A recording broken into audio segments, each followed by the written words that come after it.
Hello and welcome everyone. मेरा नाम है दानियाल दानिश खान और आज मैं आपके लिए लेकर आया हूँ कुछ अलग।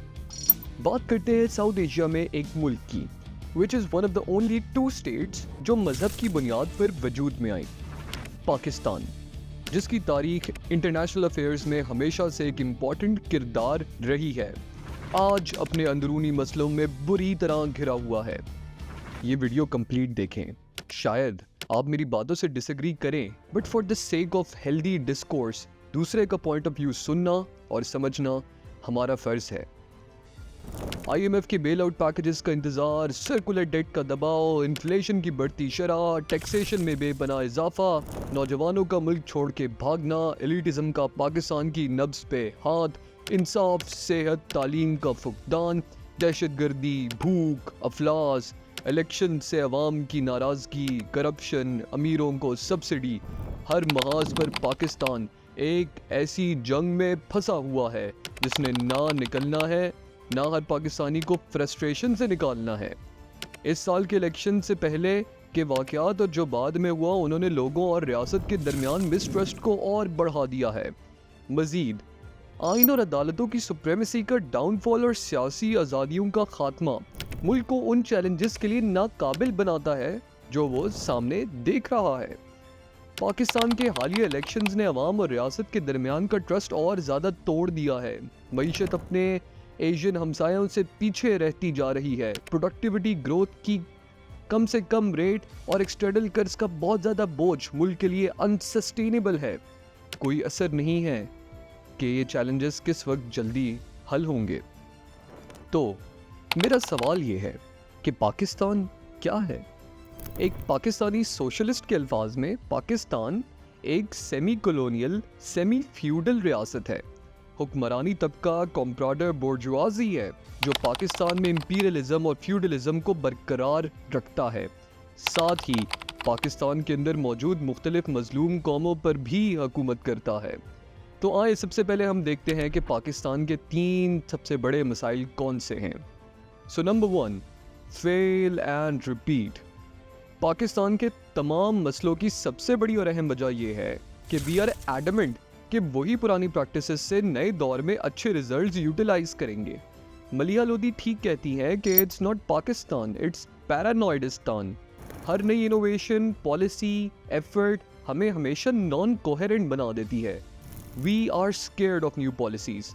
नेशनलाइजेशन आई तो हमने उसको गालियां देना शुरू कर दी, although it was there to subvert the elitist capture of our resources, क्योंकि हमें आदत है इंस्टेंट रिजल्ट्स की। जिसने मैजिकली पेट्रोल 10 रुपए कम कर दिया वो हमारा हीरो है, मगर जिसने भी फ्यूल कंजम्पशन से रिलेटेड पॉलिसी देना चाहिए वो इनकॉम्पिटेंट। फिर पॉलिटिशियंस भी यही करते हैं, they make us happy with small benefit stunts and then जो major brunt of the burden है वो नेक्स्ट हुकूमत के लिए छोड़ जाते हैं। इट इज़ हाई टाइम हमें नैरेटिव से ज़्यादा पॉलिसी सेंट्रिक अप्रोच को प्रेफर करना चाहिए। सियासी बयानबाजी हर कोई कर सकता है, मगर पॉलिसी इनिशिएटिव्स किसके बेहतर हैं वो हुकूमत में होना चाहिए। चाइना की इकोनॉमिक पॉलिसीज हमेशा 50 साल आगे का सोचती थी। That is why they brought millions out of poverty, जबकि हमने उल्टा गुर्बत में अवाम को झोंक दिया है। Number 2, identity crisis. पाकिस्तान का सबसे बड़ा मसला ये भी है कि हमारे लोग एक आइडेंटिटी क्राइसिस का शिकार हैं। आज़ादी हासिल करने के बाद से अब तक ना तो एक नेशनल आइडेंटिटी बनाई जा सकी है, ना ही एथनिक आइडेंटिटीज़ को ख़त्म किया जा सका है। वो पर्ज जो शायद ज़ियाउल हक ने शुरू किया था, उसने नस्ली, लसानी और इम्तियाजी बुनियादों पर पाकिस्तान की मज़ीद तकसीम की है। आज ये नस्ली तफरीक अपने ज़ोर और शोर से पाकिस्तान की पेरिफेरीज में वायलेंस को जन्म दे रही है। नेशनल आइडेंटिटी को आर्टिफिशियली कंकॉक्ट करना ही सबका बाइस है। नेचुरल एवोल्यूशन के जरिए एथनो रिलीजियस आइडेंटिटीज़ की सेलिब्रेशन और उनकी हार्मनी को सपोर्ट करने के बजाय उन पे एक आइडेंटिटी को इन्फोर्स कर देना जिसमें ना उनकी ज़ुबान, ना उनका लिबास, ना उनकी तहजीब की कोई कदर या इज्जत हो, हमेशा लोगों को सेंटर से बागी कर देता है। फिर वेस्टर्न पावर्स ने सेक्टेरियन बुनियादों पर पाकिस्तान को मज़ीद डिस्पोटिक बनाया है। शिया सुन्नी क्राइसिस के जरिए उन्होंने अपना उल्लू सीधा कर लिया, मगर हमें इंटॉलरेंस की ऐसी बीमारी से दो चार किया जिसके नताइज आज तक भुगत रहे हैं, चाहे वो पाराचनार हो, जंग हो या रावलपिंडी हो। Number 3, productivity crisis.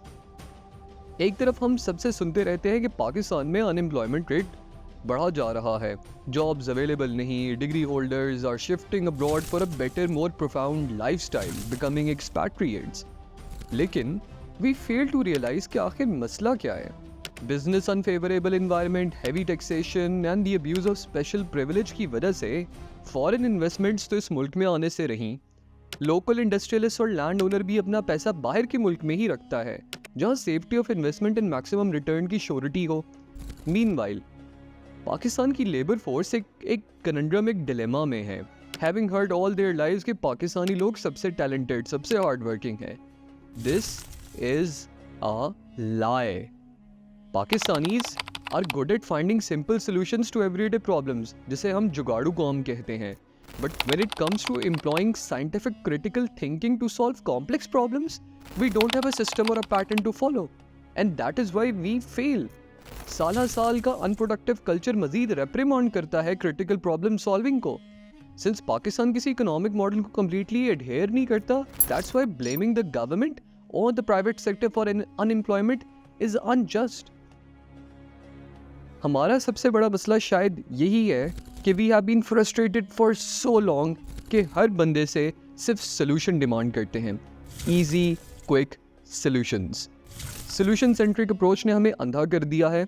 हम रॉन्ग प्रॉब्लम आइडेंटिफाई करके उस पर कुछ अरसे लान तान करते हैं and then we move on to brooding in despair.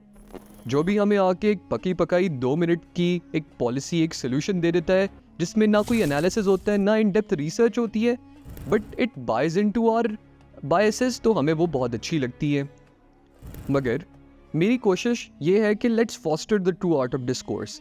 Her problem की ऑटोप्सी करें and then find out together what to improve, what to propagate and what to stop. मुझे कमेंट्स में बताएं कि आपको मेरी एफर्ट कैसी लगी। For starters, this video was not about throwing dirt, मगर ये शायद मेरे अल्फाज से आगही और एनलाइटनमेंट का वो दिया जला दे जिसके बायस कल का पाकिस्तान आज के पाकिस्तान से कई बेहतर हो। If you want me to make such videos, do comment and show your support. Don't forget to like and subscribe to my channel. See you next time.